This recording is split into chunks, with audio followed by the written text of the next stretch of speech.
On this episode of China Uncensored, BYOTP, bring your own TP. Hi, welcome to China Uncensored. I'm your host, Chris Chappell. The Temple of Heaven in Beijing. Built in 1420, it was the site where emperors performed sacred rituals to ensure the blessings of heaven. Today, tourists can learn from these ancient traditions and deepen their understanding of China's traditional culture. But now, park authorities are facing a huge problem: how to make sure that tourists who need to use the restrooms have exactly the right amount of toilet paper. You see, locals, usually the elderly, have been coming into the park's restrooms and stealing toilet paper. Was this the hoarding instinct people had ingrained in them during the wonderful days of Mao's collectivism? Or were they simply planning to TP Tiananmen Square? So how did park authorities stop the toilet paper pilfering?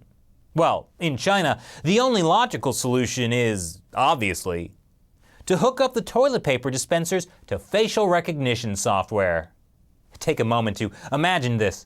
Before you do your business, you need to go to the central toilet paper dispensary, where one of these things scans your face. 30 seconds later, it will spit out 2 feet of toilet paper. If you want more, you have to wait 9 minutes.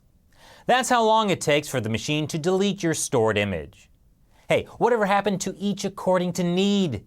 And if there ever were a basic human need, it's toilet paper. You can check out the process on the New York Times lamest GIF ever. Don't worry, according to a park spokesman, if we encounter guests who have diarrhea or any other situation in which they urgently require toilet paper, then our staff on the ground will directly provide the toilet paper.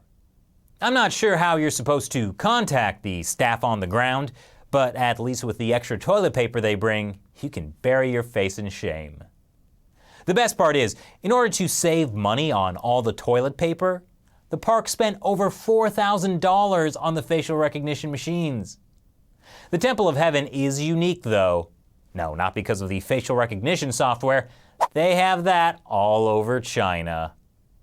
I mean because there was toilet paper available. Most bathrooms in China do not have toilet paper. You have to bring your own. There's a reason why it's called the Temple of Heaven. It's been providing toilet paper for patrons for the past 10 years. Wait a minute. This place was built in 1420, and there was toilet paper in the bathroom for only 10 of those years? Strange when you consider that China invented toilet paper in the 6th century. In the 14th century, they were literally mass manufacturing the stuff. Man, ancient China really had its act together. But in more recent years, toilet paper became something of an endangered species in China. No, not that stuff. That's way too nice. I'm talking about the toilet paper that's brown and kind of stretchy, with the pleasant texture of crepe paper, made from playground wood chips and cardboard. You can use it as toilet paper, or to decorate the saddest birthday party ever. And in modern times, bathrooms in China do not exactly have a sparkling reputation either. Most toilets have no toilet paper. Many lack running water. Everywhere flushing seems optional. But that was 2005. Things have changed. In December, China's National Tourism Administration announced a toilet revolution. Wait, the Chinese government is going to spend $250 billion on toilets? That's more than the GDP of most medium-sized countries. Because clearly, toilets are something that need an authoritarian, top-down solution. Over the next 4 years, 100,000 toilets across China will be renovated and new ones built. There's also a nationwide campaign dedicated to educating people about proper bathroom use. And if you don't behave, you'll be blacklisted from using them. You know, I think this episode better sums up what it's like in China under the Chinese Communist Party than any of the other 600 videos on this channel. But I don't think that facial recognition software really goes far enough to prevent toilet paper theft. What if people start bringing masks into the bathroom? Maybe instead they should tag rolls of toilet paper with those anti-shoplifting devices.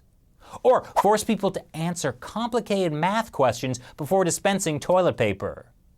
Or just use a different brand of toilet paper, because with Charmin Ultra, less is more. Well, if anyone from China's National Tourism Administration is watching, I have plenty of great ideas like these, including my exclusive line of China Uncensored toilets. So what do you think of Beijing authorities using facial recognition software to provide access to toilet paper? Leave your comments below. Thanks for watching this episode of China Uncensored. Once again, I'm your host, Chris Chappell. See you next time.